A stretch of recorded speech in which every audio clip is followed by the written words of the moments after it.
Hai guys, jumpa lagi di channel kami. Kali ini kami akan mereview seputar tim kami, yaitu Manchester United, yang untuk sementara ini karena ada wabah COVID-19, untuk sementara Liga Inggris dihentikan sementara. Tapi jika kita melihat di tabel klasemen sementara, Liverpool oke lah kalau dia sudah sangat jauh dan mereka cocok kalau menjadi juara Liga Inggris.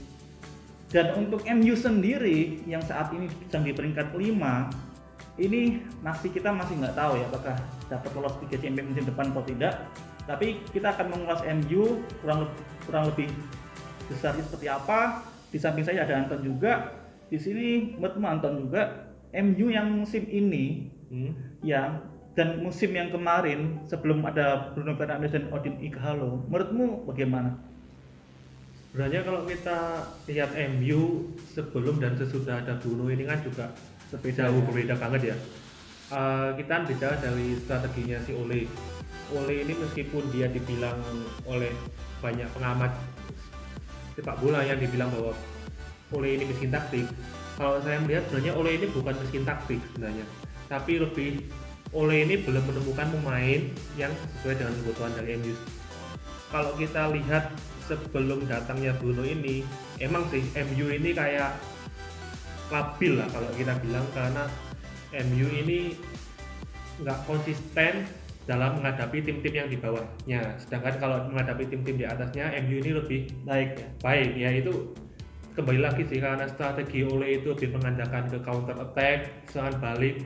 Nah ini sangat tepat banget buat MU untuk menghadapi tim-tim besar sesuai dengan kebutuhan pemain yang ada ini kan. Iya, makanya Ole kan pinternya dia membeli pemain yang dengan speed tinggi ya, yang kalau kita melakukan counter attack langsung bisa menusuk ke jantung pertahanan itu. Tapi ya kelemahannya itu MU kurang playmaker, maka kedatangan Bruno ini dapat menutupi itulah minimal. Tapi untuk kedepannya ya kita mengharapkan MU membutuhkan playmaker lain lah selain Bruno ini. Oke, menurutmu kalau kamu tadi bicara playmaker ya, sebelumnya lah kita akan flashback sedikit ya. Sudah ada Harry Maguire. Ini untuk yang musim kemarin yang dibelikan ada 3 ya kan? Pemain yang dibeli. Iya, ada Harry Maguire, ada Daniel James dan Aaron Wan-Bissaka. Ini menurutmu ketiga pemain ini udah cocok nggak dengan gaya bermain MU?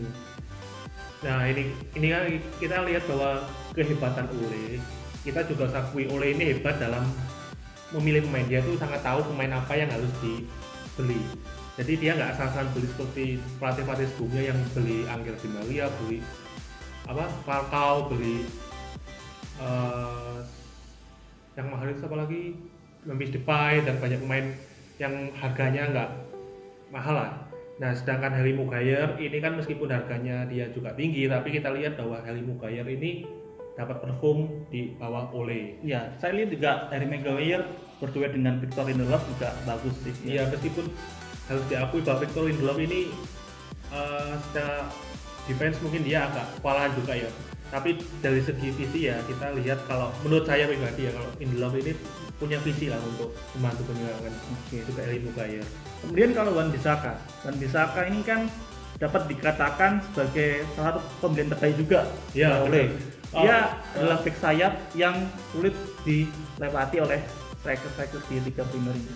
Kalau Wan-Bissaka kan dia banyak yang menilai dia salah satu back kanan terbaik ya yang ada sekarang ini ya. Soalnya kalau dia berduel 1 lawan 1, individu 1 lawan 1, itu kemungkinan besar dia pasti menang, karena kita nggak tahu kadang dia sliding itu pasti tepat dengan bola gini. Saya masih ingat itu saat kemarin last match ya, Liga Inggris MU versus dari City juga. Sterling ini kewalahan kalau Sterling dengan Wan-Bissaka. Dikantongi sama Wan-Bissaka ya. Itu kita lihat bahwa Wan-Bissaka itu kalau berduel itu dia sangat di atas lah, sangat baik dan berduel. Mungkin kekurangan dari Wan-Bissaka cuma dalam sisi penyerangan aja lah. Dia crossingnya mungkin agak sedikit kurang bagus sebagai pemain bek kanan, tapi ya prospeknya bagus lah Wan-Bissaka. Iya, bagus. Dia juga kalau kehilangan bola juga segera merebut bola. Ya, apalagi dia fisiknya sangat bagus. Speednya kan juga mumpuni lah, main muda ya, sangat menjanjikan ya. Kemudian kalau Daniel James itu menurutmu walaupun saya akui juga akhir-akhir ini kan dia juga nggak terlalu bagus, cuma di musim-musim atau di kemarin itu di pertandingan pertama khususnya di lawan Chelsea itu kan bermain dengan baik juga, ya kan, dan Ya. cetak gol. Kalau Daniel James ini kan kita lihat bahwa Daniel James ini datang dari tim Championship ya, Swansea City. Siapa sih yang sebelumnya itu kenal dengan sosok Daniel James ini? Nah Iya. ini juga makanya aku sukanya sama Ole itu dia kalau melihat pemain itu jeli gitu. Jadi Daniel James ini dibeli, dia itu tahu bahwa strategi yang akan dimainkan oleh Ole itu akan memandangkan speed. Nah Daniel James ini memiliki speed yang bagus. Dia apalagi di awal musim kan dia sangat perform banget ya, membantu asis tertinggi kan sampai sekarang di MU masih ada di Liga Inggris, Daniel James. Nah mungkin di belakang ini agak menurun tapi juga kita lihat dia masih muda, masih banyak prospek yang bisa dia tunjukkan ke kita lagi. Oke.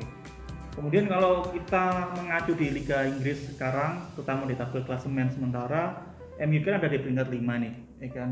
Kita masih belum tahu ya apakah City itu musim depan lolos ke Liga Champions atau tidak, kita masih belum tahu juga. Dan yang 3 tim terbawah itu menurutmu apakah mereka sebaiknya bertahan atau lebih baik degradasi? Kalau seandainya musim ini dihentikan gitu. Kalau kita bicara pengaruh COVID-19 terhadap Liga Inggris, ini kita nggak usah bicara Liverpool ya. Kalau Liverpool kita sepakat lah, Ya, kalau kita Liverpool layak juara.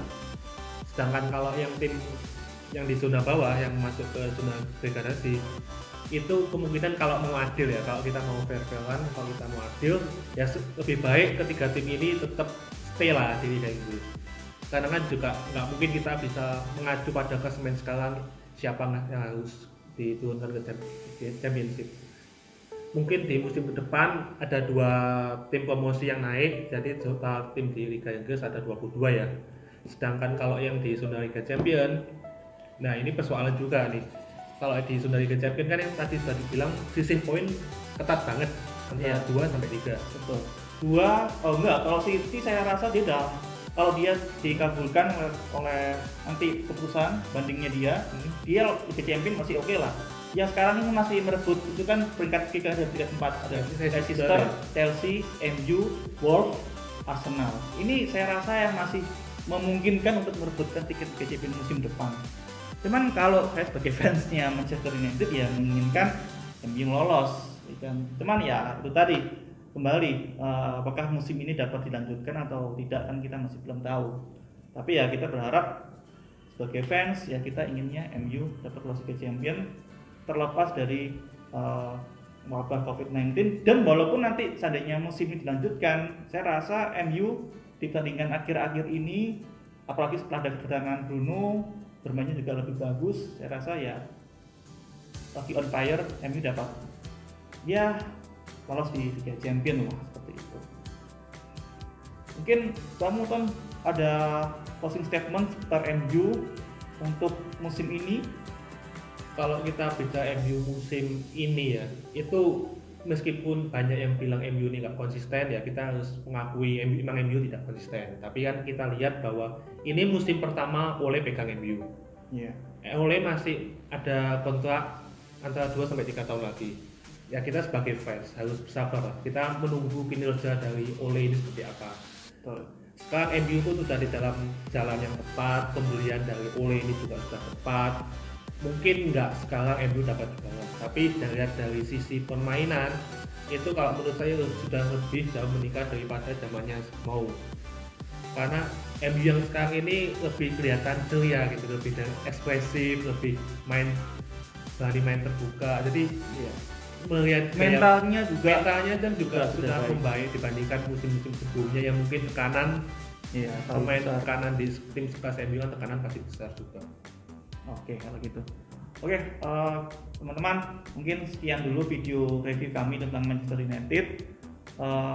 Mungkin di video-video berikutnya kami akan mengulas MU lebih banyak lagi, ya kan. Untuk saat ini sekian dulu. Kalau teman-teman punya saran atau masukan, dapat tulis di kolom komentar. Dan kita optimis tim kami juga dan juga para fans penggemar MU setuju kalau MU dapat lolos Liga Champions karena kondisi saat ini yang baik dan lagi on fire kan, seperti itu. Ya. Oke, sekian dulu video kali ini. Sampai jumpa di video berikutnya. Sampai jumpa.